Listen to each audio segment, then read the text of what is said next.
খাটের উপর দাঁড়িয়ে নামাজ পড়া যাবে কিনা, একা নামাজে একামত দেওয়া জরুরি কিনা, মাগরিবের সময় ঘুমিয়ে বা শুয়ে থাকা বা খাওয়ার বিধান সম্পর্কে জানতে চাই। নামাজে সানা পড়তে ভুলে গেলে নামাজ হবে কিনা, স্বপ্নে সহবাস করতে দেখলে গুনাহ হবে কিনা, স্ত্রীকে গর্ভবতী অবস্থায় সহবাস করা যাবে কিনা, ব্যাংকে ডিপিএস করা কি হালাল হবে, বিয়ের ক্ষেত্রে ছেলে বা মেয়ের ছবি দেখা যাবে কিনা, লোকমুখে শুনেছি জীবদ্দশায় 1 কেজি সুরমা লাগালে সে জান্নাতি, এটা কি সঠিক? নামাজের প্রথম রাকাতে আউযুবিল্লাহ বিসমিল্লাহ সহ সূরা পাঠ করে প্রথম রাকাত শেষ করলাম, দ্বিতীয় রাকাত কি পুনরায় আউযুবিল্লাহ পাঠ করতে হবে না বিসমিল্লাহ পাঠ করলেই হবে? কোরআন মজিদ কি শুয়ে শুয়ে পড়া যাবে?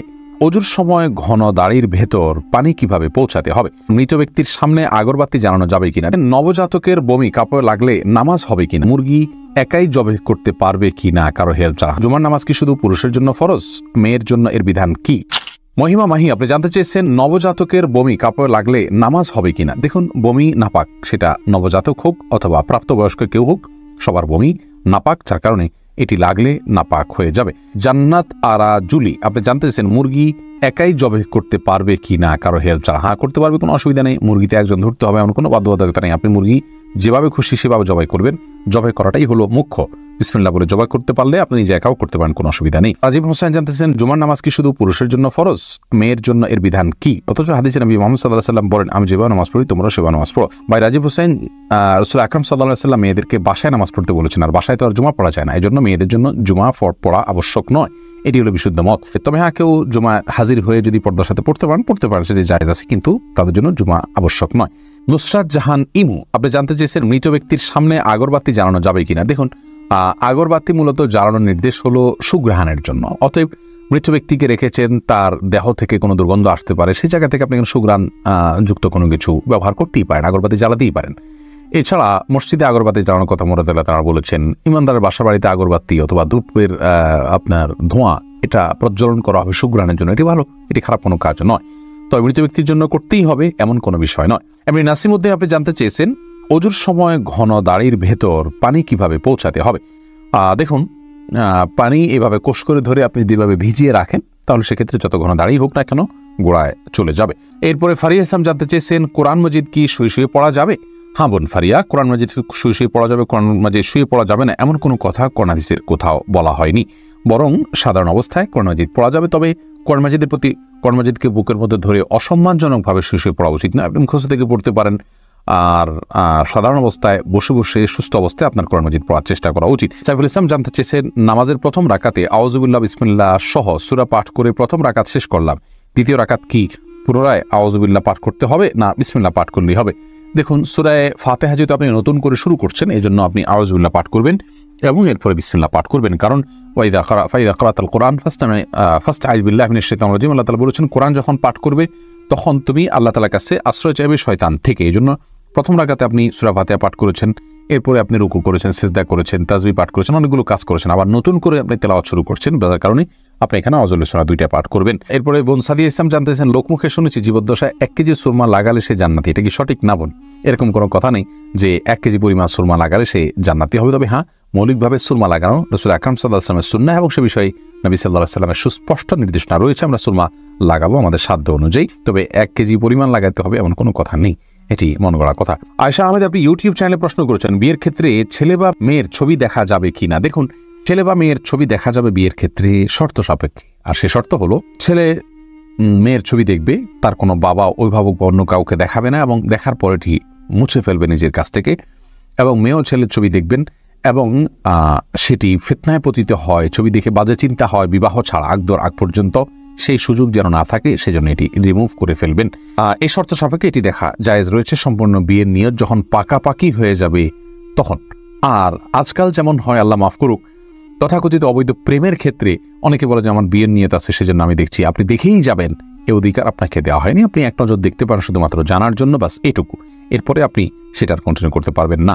সজল শেখ আইডি থেকে আপনি জানতে চাচ্ছেন ব্যাংকে ডিপিএস করা কি হালাল হবে। শুধু ব্যাংকগুলোতে ডিপিএস করা হারাম হবে, যেহেতু সেখানে আপনাকে সুদ দেওয়া হবে, সুদ ভিত্তিক লেনদেনের চুক্তি আপনার সাথে হয়ে যাবে সেজন্য।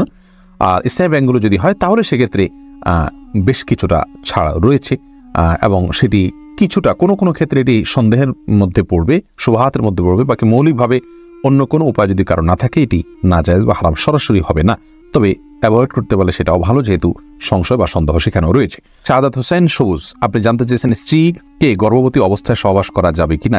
স্ত্রী গর্ভবতী থাকলে সে অবস্থায় সহবাস করাতে কোনো নিষেধাজ্ঞা নেই। এমডি সোহাগ খান জানতেছেন একা নামাজে একামত দেওয়া জরুরি কিনা। জি ভাই, একা নামাজ পড়লেও আপনি যখন একাকী ফরজ নামাজ আদায় করবেন, একামত দিয়ে নামাজ পড়বেন, এই উদ্দেশ্যে কেউ চাইলে আপনার সঙ্গে এসে যোগ দিতে পারে জামাতে। আমরা কিন্তু এটা অনেকেই জানি না। কেউ যদি নামাজ শুরু করে দেন একা একা, তিনি যদি জোরে জোরে তাকবীর বলেন ইমামতের নিয়তে, পরবর্তীতে কেউ এসে তাকে টাচ করে তার পাশে দাঁড়িয়ে জামাতে শামিল হয়ে যেতে পারে, যে কোনো পর্যায়ে, যে কোনো মাঝামাঝি পর্যায়ে এসেও শামিল হয়ে যেতে পারে। তাহলে সেক্ষেত্রে তারা উভয় জামাতে সালাত আদায় করার সওয়াব পেয়ে গেলেন। সুজন মুখতার আপনি জানতে চেয়েছেন ইউটিউব চ্যানেলে স্বপ্নে সহবাস করতে দেখলে গুনাহ হবে কিনা। না, এর কারণে কোনো গুনাহ হবে না, কারণ এটি বান্দার ইচ্ছার দিন কোনো বিষয় না, বান্দার ইচ্ছাধীন বিষয় নয়, এমন বিষয়ের জন্য আল্লাহ তাআলা বান্দাকে পাকড়াও করবেন না। মোশাররফ হোসেন জানতে চেয়েছেন নামাজে সানা পড়তে ভুলে গেলে নামাজ হবে কিনা। হ্যাঁ ভাই, নামাজ হয়ে যাবে, কারণ সানা পড়া এটা নামাজের জন্য ফরজ বা ওয়াজিব নয়। ফরজ বা ওয়াজিব নয় এমন কোনো কিছু ছুটে গেলে নামাজ হয়ে যাবে, কোনো অসুবিধা নেই। এমডি রায়হান সিদ্দিকী আপনি জানতে চেয়েছেন মাগরিবের সময় ঘুমিয়ে বা শুয়ে থাকা বা খাওয়ার বিধান সম্পর্কে জানতে চাই। দেখুন ভাই রায়হান, মাগরিবের পরে এশার আগে শোয়ার ব্যাপারে হাদিসে নিষেধাজ্ঞা রয়েছে। নবী সাল্লাল্লাহু আলাইহি ওয়াসাল্লাম অপছন্দ করতেন এই সময় শোয়াটাকে, যার কারণে মাগরিবের পরে শোয়া উচিত নয়। তবে যদি কেউ অসুস্থ থাকেন, শরীরে ক্লান্তি থাকে, তিনি শুয়ে আছেন ক্লান্তির কারণে, সেটা ভিন্ন বিষয়। কিন্তু সাধারণ অবস্থাতে এই সময় ঘুমানো নিষেধ, কারণ এই সময় ঘুমাইলে আপনার এশার সালাত তরক হয়ে যেতে পারে। তাছাড়া সকাল এবং সন্ধ্যার সময়গুলো আল্লাহকে স্মরণ করার সময়, জিকিরের সময় যেন এই সময় ঘুমিয়ে কাটাবেন না। শুধু সামান্য একটু শুয়ে থাকা এটা ভিন্ন বিষয়, এটা ইনশাআল্লাহ নিষেধাজ্ঞার আওতায় পড়বে না। মোহাম্মদ আব্দুর রহমান আপনি ইউটিউব চ্যানেলে প্রশ্ন করেছেন আমাদের, সিজদার সময় জুব্বা টাকনু নিচে চলে যায় তো কি করব। সিজদার সময় চলে গেলে সেক্ষেত্রে আপনি যাতে না যায় টেনে রুকু সেভাবে সিজদা করবেন। দুঃখিত, আমি রুকুর কথা বলছি। রুকুতে অনেক সময় চলে যায়, তাহলে সেক্ষেত্রে কিছুটা টেনে রাখবেন।